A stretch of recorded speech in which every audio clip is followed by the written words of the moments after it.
আমার ছোট্ট সংসার, অল্প অল্প বাজার। আজকে কি বাজার নিয়ে আসলো সেটা একটু তোমাদের সাথে চলো শেয়ার করি। এই যে এখানে টমেটো নিয়ে আসলো। টমেটোগুলো এত ফ্রেশ, কালার এত সুন্দর লাল লাল, কি বলবো, এগুলো দেশি টমেটো মনে হয়। আর এই যে হচ্ছে ভেন্ডি নিয়ে আসলো 1/2 কেজি, এখানে ধুন্দুল নিয়ে আসলো। এরপরে এখানে পেঁয়াজ নিয়ে আসলো। পেঁয়াজ বেশি আনতে বলি নাই, আগেরও আছে বাসায়, একটু বললাম যতটুকু সম্ভব হয় ততটুকু যাতে হাতে করে নিয়ে আসে আর কি। আর এই যে এখানে কলা নিয়ে আসছে। ও, একটা কলা দেখতেছি পচাও দেখা যাচ্ছে। এখন দেখলাম আমি, এই যে কলা নিয়ে আসলো। এরপরে আমি বললাম যে আমার একটু তারের জালি লাগবে আর একটু ওয়ালের হুক লাগবে, সেগুলো একটু আমার দরকার ছিল, সেটাও একটু নিয়ে আসিও। তো সেটাও নিয়ে আসলো।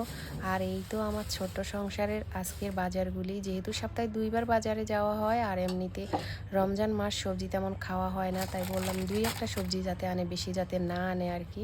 আর সপ্তাহে তো 2-3বার যাওয়াই হয়, হাতে করে যতটুকু সম্ভব হয় নিয়ে আসার চেষ্টা করে। আর এই তো বাজারগুলি কেমন হয়েছে জানাবা। যারা আমার পেজটা ফলো দাও না, একটু ফলো দিবা, লাইক কমেন্ট করবা। আল্লাহ হাফেজ।